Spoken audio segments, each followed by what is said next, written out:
Hello everyone. Today I would like to read out the second chapter titled The Mechanic from my manuscript From Bhaiya to Bhai. This chapter is a work of fiction. Any resemblance to real people or situation is purely coincidental. The emotional experiences and early warning signs depicted are presented for narrative reflection and are not intended as professional advice. Ankita cried out loudly and said, "Do you know why I keep you here? You're trash to me, to our family, and to the world. I don't want to talk to you. The photograph? I'll fix you back on the wall tomorrow morning."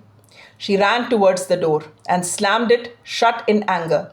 The photograph seemed to stop her. "Ankita, don't go away. Stay here with me." She heard the cry again, softer this time. "I'm your same old mechanic brother, the one I was when I was 5. I used to break things just to see what's inside a machine. Don't you remember? Please don't go away." The cry went unheard, as if she had chosen to ignore it completely. She ran into her room and buried her face in the pillow and cried. "Why did everything have to go wrong in my brother's life?" she thought. "I miss him, but I can't accept the way he lived the last few years of his life."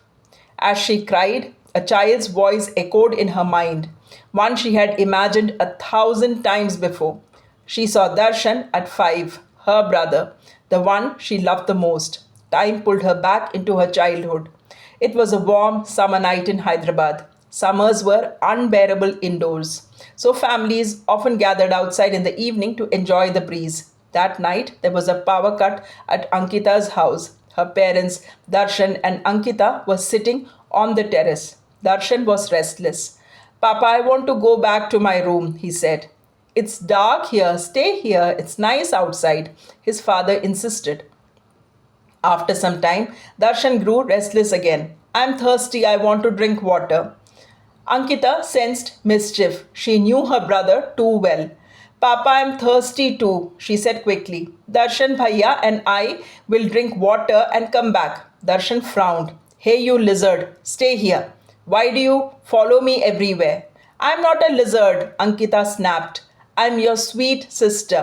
"You're a monkey," Darshan said. "Stay here. There's a ghost downstairs in the dark. He'll eat you up." "And the ghost won't trouble you?" Ankita asked. "No," Darshan said proudly. "All ghosts are scared of me. I'm bold. I'm powerful. Look at you. So tiny. They'll crush you." Ankita wanted to follow him downstairs, but Darshan didn't allow it. He went alone and didn't return for a long time. Eventually, the lights came back on across the streets. The family went inside. Darshan was sitting quietly in a corner.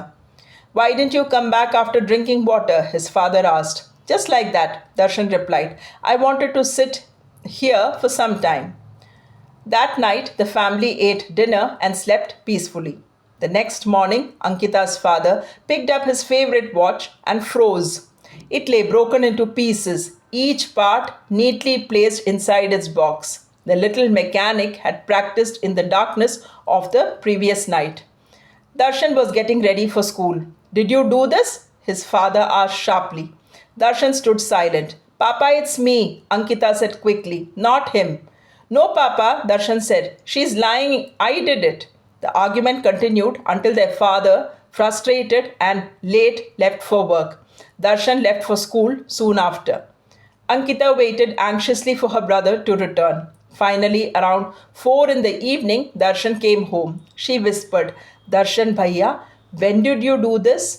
How did you break Papa's favorite watch?" Their mother was busy in the kitchen. They sneaked into their parents' room. The little mechanic and his intern were at work.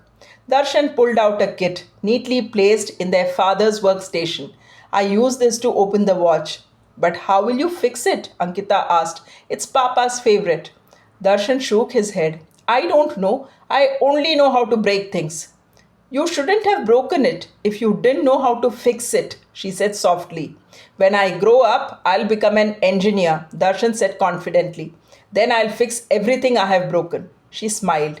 "Really? An engineer, not a mechanic?" He nodded. "You'll be known as an engineer's sister, someone you can be proud of." Then he smiled and said, "See what I got for you. It was my friend's birthday." He gave her a chocolate and watched her eat it happily. The memory brought a half-hearted smile to Ankita's face.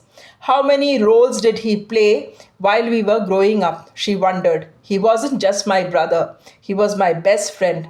Her thoughts darkened. Today I hate him the most in the world. In fact, I wished he had died. She froze. Did I kill him through my prayers? Am I becoming someone like him? Can I only hate people like him? Or can I still see that human in them? Can they be reformed? The silence answered nothing. That's all for the day. Do let me know your thoughts about the story by writing in the comments section. Thanks for watching and thanks for your time.